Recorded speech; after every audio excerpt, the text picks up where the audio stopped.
Hello everyone, sometimes when I'm searching through the upcoming games on Steam, I imagine it's just like the life of a pirate. One day you look through your telescope and on the horizon you see a large galley, laden with bounty. The next day it's just a fucking raft, laden with ginger orphans. August is going to be very much like the latter on Steam. If you are planning a ketamine binge that's going to leave you monged for several days, I can think of no better evening than the 31st of July. Because the 1st through 3rd of August are a complete write-off unless you have a pathological crippling hatred of money or a sudden urgent need to learn Japanese. One game that kind of caught my attention, and by attention I mean the way one would say, "Oh, she looks normal" when passing through a redneck town, is This Is the Police 2. My usual warning of they're an indie dev applies, however they're European indie dev, so we know on the balance of probability it's not going to be a text adventure about feminism, crippling depression or festering terminal vaginosis. The graphics look kind of wank, but the game seems to have a lot of grey area choices that kind of intrigue me. And the lowest effort expended on a title prize goes to the Warrior War, due for release on August 3rd. You can just imagine the brainstorming meeting for that one. The only other game of note for release on the 3rd, for more dubious reasons, is the Elon Musk simulator. I presume you get to design rockets and cars, get to behave like a total cunt, wipe your arse with $100 bills, and slander people on Twitter. The 4th is very much like the 3rd, but the title Call of Booty did give me a chuckle. If your name happens to be Kevin Spacey, the world's your oyster on the 6th. You haven't truly reached the depths of low effort until you see the reskin of Minesweeper, which is available on the 7th. Probably best not to turn on your PC on the 8th, although it is encouraging to see Chinese devs getting into what was traditionally a Japanese bastion, what I like to call onanistic anime. I often wonder what kind of unfortunate reprobate plays those games and if they can get through an episode of Scooby-Doo without spooging out their eyeballs. The 8th ends as it begins with the giant universal ugh.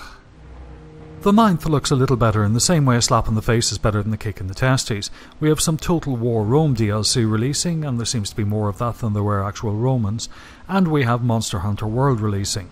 It's a game I've no interest in buying, but I would admonish those who are interested to do your fellow gamers a solid. Don't buy deluxe editions and don't support companies who produce them. Also on the 9th we have what's become affectionately known as Post Scriptum releasing. If you're interested in this one like me, I suggest you head over to Smudge's channel and watch his gameplay video. I'll post a link below. The 10th is yet another day that shall live in infamy. For those of you who are pathologically idle, there's what could only be described as a survival horror game, Hiking Simulator 2018. Also on the 10th we have Play with Kazami, and as much as I would love to play with Kazami, I know by the time you got around to purchasing the Vertical Smile DLC, you'd have spent more money than you would importing your own shipping container full of whores. If you're planning a murder, may I suggest the 13th and 14th, there's fuck all else to do.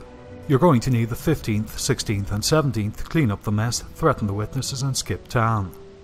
If you've a cervical smear appointment you've been putting off for quite a while, probably best to pencil it in for the 18th. Ever considered urethral sounding? Neither have I, but it's looking a more and more attractive proposition when compared to what's available from the 23rd through 30th. The 31st is as depressing as a Morrissey Greatest Hits album. I'm still clinging to the increasingly vain hope that the summer 2018 release tag for Soulfire means Northern Hemisphere summer and not Australian summer. That's the rather wrist-slittingly depressing roundup for August on Steam. The game I've been playing in the background is Tempest. I'd love to recommend it, but I can't because it's kind of shit. The problem is it advertises as piracy on the high seas, but delivers as mollycoddling crew management. When you're not paying their wages every time you reach port and stocking up on rum to keep them happy, you're buying them medicine because one of them has allowed a nasty old whore to walk his plank and as a result has an unmerciful dose of the shivering timbers. Basically it's a fetch questy management game wearing a tricorn hat and rubber parrot on its shoulders. It's tax accountancy on the high seas. And there's not even a raft full of ginger orphans for canon practice. On that seafaring note, I thank you all very much for watching.